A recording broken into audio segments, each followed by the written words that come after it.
بے نشانوں کا نشاں مٹتا نہیں، بے نشانوں کا نشاں مٹتا نہیں، مٹتے مٹتے نام ہو ہی جائے گا۔ بے نشانوں کا نشاں مٹتا نہیں،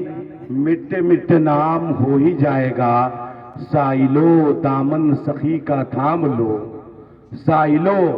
دامن سخی کا تھام لو، کچھ نہ کچھ انعام ہو ہی جائے گا، کچھ نہ کچھ انعام ہو ہی جائے گا۔ اور اے رضا ہر کام کا ایک وقت ہے،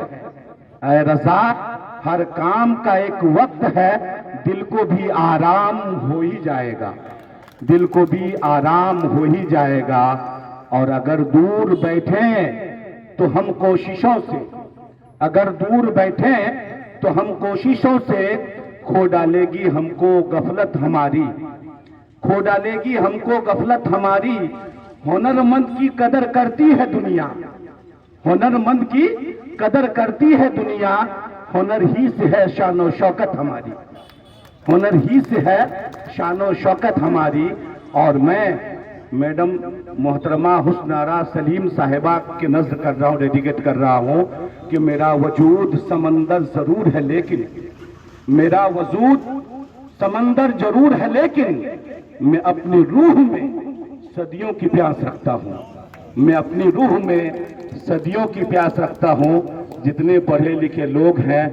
اچھی طرح سے آپ سمجھ گئے ہوں گے، میں نے جو یہ دو مصرع یہ شعر و شاعری کا پڑھا کہ میرا وجود سمندر ضرور ہے لیکن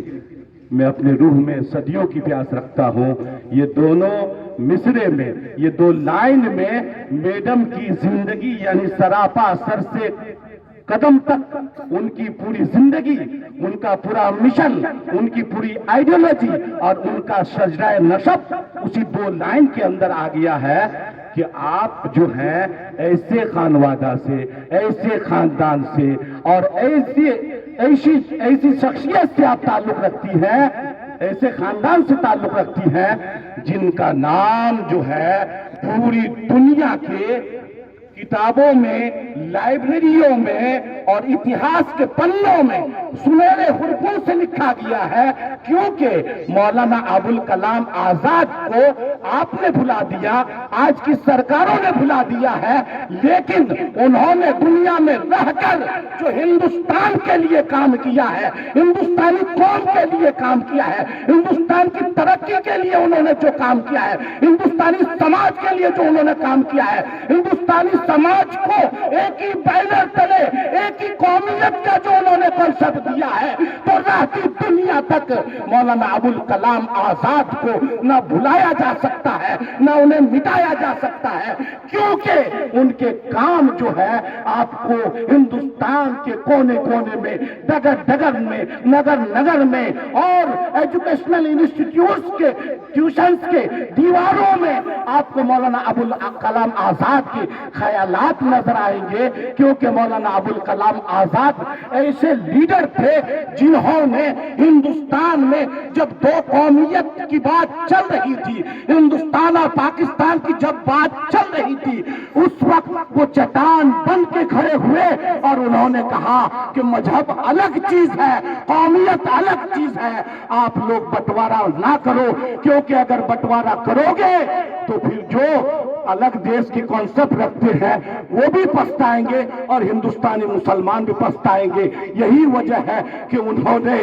جامع مسجد کی مینار پر، انہوں نے جامع مسجد کی منبر پر مسلمانوں سے مخاطب ہوتے کہا تھا کہ مسلمانوں رک جاؤ، جمنا میں تمہارے آبا و اجداد نے وہ جو بنائے تھے، اور یہ قطب مینار تمہیں پکارے گی، لال قلعہ کی خوبصورتی تمہیں پکارے گی، تاج محل کے بے تاج جو بادشاہ تھے اس وقت کے، انہوں نے جو تاج محل بنایا آپ کے آبا و اجداد نے، وہ تمہیں پکار پکار کی کہہ رہی ہے کہ تم رک جاؤ، کیونکہ یہ دیش تمہارے آبا و اجداد کی لہو سے آزاد ہوا ہے، تمہارا حق ہے کہ تم یہاں رک جاؤ۔ تو اس طرح مولانا ابوالکلام آزاد کو اگر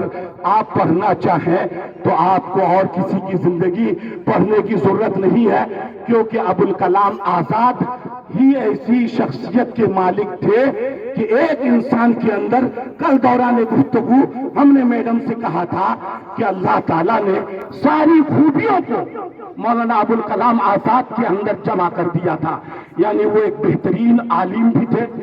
ایک بہترین مدرس بھی تھے، ایک بہترین مقرر بھی تھے، ایک بہترین شاعر بھی تھے، ایک بہترین لیڈر بھی تھے، اور ایک بہترین قائد بھی تھے. اس لیے انہیں امام الہند کا لقب دیا گیا اور بھارت سرکار نے بھارت رتن ایوارڈ سے انہیں نوازا. تو اب کو سمجھنا ہے، زیادہ ٹائم نہیں لوں گا، کہ میم جو اس علاقے میں آئی ہے وہ مائنورٹی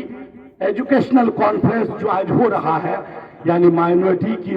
ایجوکیشن پہ کیسے کام کیا جائے، ان علاقوں میں، اس پچھڑے علاقے میں کیسے کام کیا جائے. تو آپ کا، ہمارا اور سب کا فریضہ ہے کہ ہم لوگ جو ہے میڈم کی شانہ بہ شانہ چلے، قدم بہ قدم چل کے ان کی ہمت حوصلہ کو بڑھا کر کے ان کے مشن کو کامیابی تک پہنچانے کے لیے ہم بھی حصے دار بنے. تو وہ دن دور نہیں ہے کہ میڈم کا جو مشن ہے وہ پائے تکمیل تک پہنچے گا، کیونکہ ابھی بھی بہت کام کرنے کی ضرورت ہے. اور مولانا ابوالکلام آزاد کو دوبارہ زندہ کرنے کی ضرورت ہے. اگر ہم نے ان کی لائف کو پڑھ لیا اور ان کو ہر علاقے میں ان کے کانسیپٹ کو، ان کی آئیڈیالوجی کو، ان کی تعلیمات کو اگر ہم نے پہنچانا شروع کر دیا تو علاقے میں خوشحالی آئے گی، تعلیم آئے گی، ترقی ہوگی. تو میں انہی باتوں کے ساتھ اپنی باتوں کو ختم کر رہا ہوں. السلام علیکم.